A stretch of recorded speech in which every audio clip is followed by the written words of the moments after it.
Kolluru వెలుమలలో best flat కోసం చూస్తున్నారా? రాధేశ్ కైనే ఎంచుకోండి.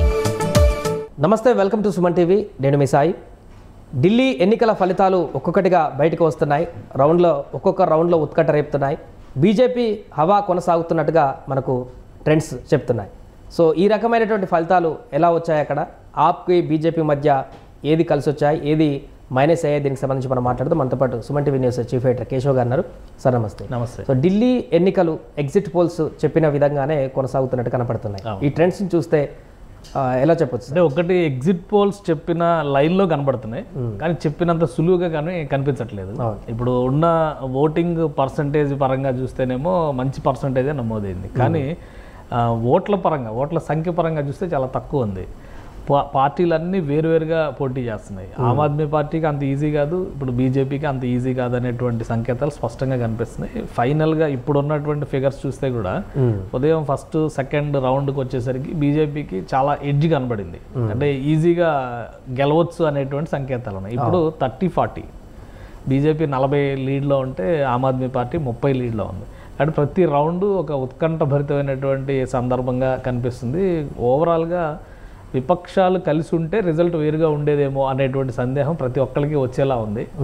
ఆమ్ ఆద్మీ పార్టీ ఇది 4వ సారి, ఇప్పుడు 3 ఎలక్షన్స్ గెలిచిన తర్వాత కూడా ఈ రేంజ్లో ఫైట్ బ్యాక్ ఇవ్వడం అనేది ఖచ్చితంగా అది కూడా ఒప్పుకోవాల్సిందే.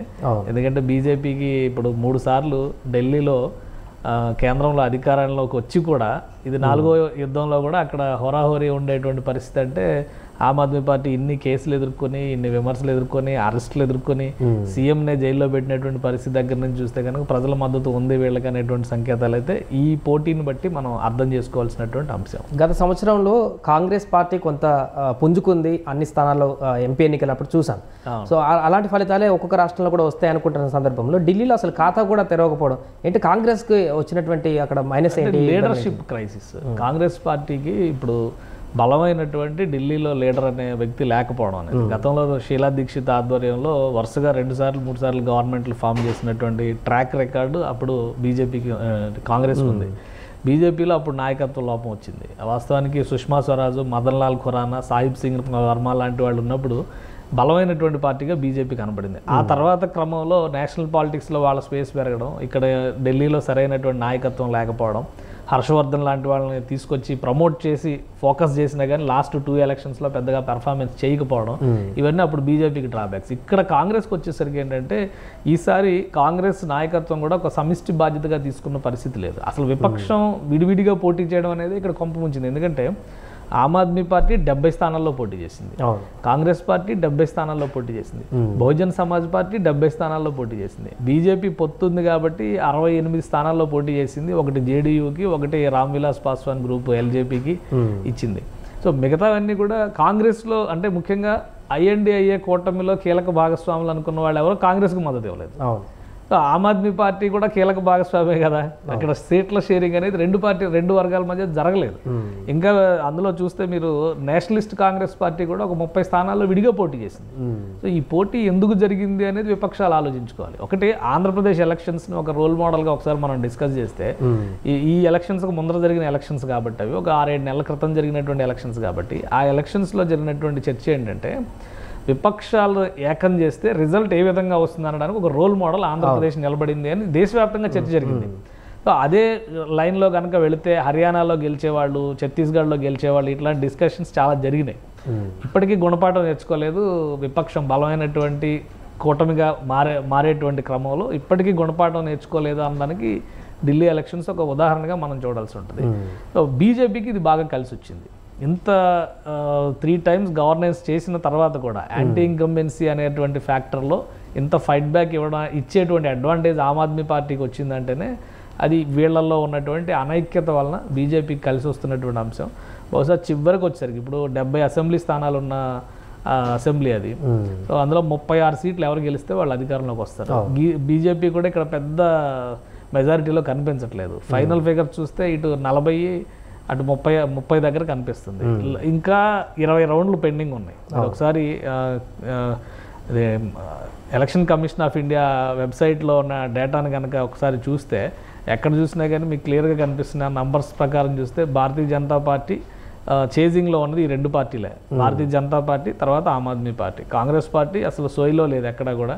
కాకపోతే చీల్చినటువంటి ఓట్లు 2000 నుంచి 5000 ఓట్ల దాకా చీల్చినటువంటి ఇప్పటివరకు కనిపిస్తుంది. ఇప్పటివరకు మ్యాక్సిమం రౌండ్స్ కంప్లీట్ అయింది 8 రౌండ్స్, కొన్ని చోట్ల 8 రౌండ్లు కంప్లీట్ అయినాయి.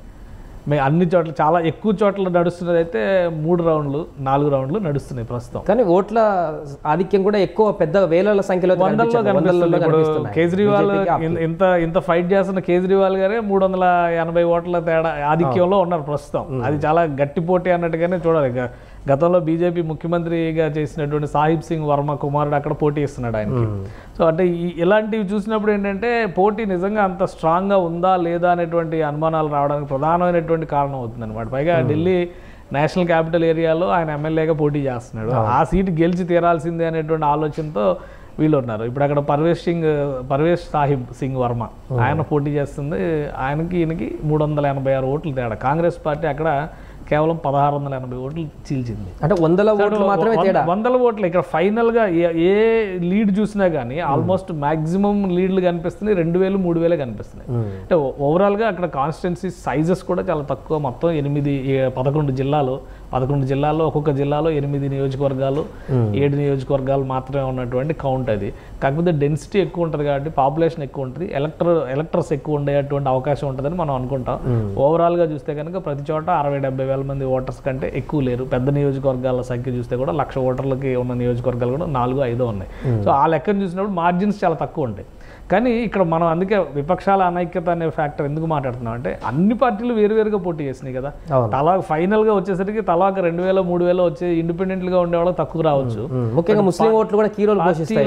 ముస్లిం ఓట్లు కీ రోల్ పోషించేటువంటి ఓల్డ్ ఢిల్లీ పరిసర ప్రాంతాల్లో అయితే ఇది చాలా అడ్వాంటేజ్ అవుతుంది. ఒక నియోజకవర్గంలో ఎంఐఎంకి కూడా ఎడ్జ్ వస్తుంది అని చెప్పని అన్నారు, బట్ ఎవరికి రాలా. ఇంకొకటి ఆలోచించాల్సింది ఏంటంటే మొన్న ఎలక్షన్స్ జరిగినప్పుడు, జాతీయ ఎన్నికలు జరిగినప్పుడు క్లియర్ కట్గా కాంగ్రెస్ వర్సెస్ బీజేపీ జరిగింది. చాలా చోట్ల ఆమ్ ఆద్మీ పార్టీ కంటే కాంగ్రెసే సెకండ్ పొజిషన్లో వచ్చింది. 1-2 సీట్లు గెలిచినటువంటి పరిస్థితి అక్కడ ఉంది. అంటే ఇప్పుడు చూస్తే Aam Aadmi party versus BJP, అంటే ఢిల్లీ ఓటర్స్ మైండ్ సెట్ చాలా క్లియర్గా ఉంది. ఢిల్లీ పరిపాలన అనే అంశం వచ్చినప్పుడు ఆమ్ ఆద్మీ పార్టీని ఒక ప్రధానమైనటువంటి అభ్యర్థిగా చూస్తున్నారు. నేషనల్ ఎరీనాలో చూసినప్పుడు బీజేపీ ప్లస్ కాంగ్రెస్ ఈ రెండింటి మధ్య పోటీని చూస్తున్నారు. సో ఆ ఈక్వేషన్స్లో చూసినప్పుడు ఏంటంటే ఢిల్లీ రిజల్ట్ చాలా గమ్మత్తైన రిజల్ట్ కానీ మనం చూడాలి. ఇప్పుడు 10 ఏళ్ళు కంచుకోటగా ఆమ్ ఆద్మీ పార్టీకి ఉంది. 2014 నుంచి నడుస్తూ వస్తుంది. ఏ రకంగా చూసినా కానీ 3 సార్లు కేంద్రంలో అధికారంలోకి వచ్చినా కానీ ఢిల్లీలో మాత్రం బీజేపీని అధికారంలోకి తేలేకపోయారనేటువంటి ఆవేదన బీజేపీ పెద్దలకు, ముఖ్యంగా మోడీ షాలకైతే 100% ఉండేటువంటి అంశం. ఇదేంటంటే లైఫ్ అండ్ డెత్ ఫైట్ లాగా అక్కడ చేశారు. సో ఫైనల్ రిజల్ట్ ఎలా ఉంటుందనేది చూడాలి. ఒక సస్పెన్స్ థ్రిల్లర్, ఎందుకంటే ఎక్కడ చూసినా మీకు వేరియేషన్స్ చాలా తక్కువ ఉన్నాయి. నియోజకవర్గాల నంబర్స్ పరంగా చూసినా కానీ తక్కువగా అనిపిస్తుంది. మళ్ళీ ఒక నంబర్ పెరిగింది, బీజేపీకి ఒక దగ్గర లీడ్ పెరిగింది, 41-29కి వచ్చింది. సో అంటే ఇంత టఫ్ ఫైట్ అనేది ఈ మధ్య కాలంలో మనం ఎక్కడ చూడాల. లాస్ట్ టైం బహుశా 2014-15 ఎలక్షన్స్ ఆ టైంలో అప్పుడు కొద్దిగా అంటే అప్పుడు ట్రయాంగిల్ ఫైట్ జరిగింది. కాంగ్రెస్ కూడా ఒక 16 సీట్లు వచ్చి బీజేపీకి ప్లస్ ఆమ్ ఆద్మీకి ఇట్లా పోటీ జరిగింది. తర్వాత అంతా వన్ సైడ్గానే వచ్చింది.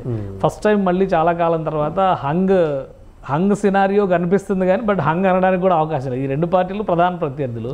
సో నిన్న లేటెస్ట్గా చేసినటువంటి ఆరోపణల ప్రకారం చూస్తే ఆమ్ ఆద్మీ పార్టీ నుంచి కంటెస్ట్ చేస్తున్న వాళ్ళని 15 కోట్లు 20 కోట్లు ఆఫర్ చేసి తీసుకుపోవడానికి బీజేపీ ట్రై చేస్తుందని ఆమ్ ఆద్మీ పార్టీ నాయకులు ఆరోపించారు. అసలు క్యాండిడేట్లకి డబ్బిచ్చి కంట్రోల్ చేసే ప్రయత్నం చేస్తున్నారని ఏసీబీ రైట్స్ జరిగినాయి. అక్కడ సీఎం ఆతిషి ఇంటి దగ్గర కానీ మాజీ సీఎం అరవింద్ కేజ్రీవాల్ ఇంటి దగ్గర కానీ తనిఖీలు జరిగినాయి. సో అంటే ఒక టఫ్ ఫైట్ అయితే బయట కూడా, అంటే అసెంబ్లీలో ఎలక్షన్స్ పోలింగ్ పరంగా జరిగేటువంటి పోరాటం ఒకవైపు చూస్తే, రెండో వైపు నుంచి బయట కూడా ఈ కూటమి రాజకీయాలకు సంబంధించి ఎటువంటి ఎత్తుగడలు ఉంటాయి అనేది ఇప్పుడు ఆసక్తికరంగా కనిపిస్తున్నటువంటి అంశం ఢిల్లీ రాజకీయాల విషయంలో అయితే. Right sir. అది మొత్తానికి ప్రస్తుతం ఢిల్లీ ఎన్నికల కౌంటింగ్ ప్రక్రియ కొనసాగుతుంది. హోరాహోరీగా కొనసాగుతున్నటువంటి ఫైట్లో బీజేపీ లీడ్లో కనిపిస్తుంది. ఇక మొదటిసారి 30 సంవత్సరాల తర్వాత ఢిల్లీ అధికార పీఠాన్ని చేజిక్కించుకునేటువంటి దిశగానే ట్రెండ్స్ కనిపిస్తున్నాయి. చూడాలి సాయంత్రం వరకు ఎన్ని స్థానాలు బీజేపీ కైవసం చేసుకుంటుంది, ఎవరు అక్కడ అధికార పీఠాన్ని ముఖ్యమంత్రిగా అధిరోహిస్తారనేది.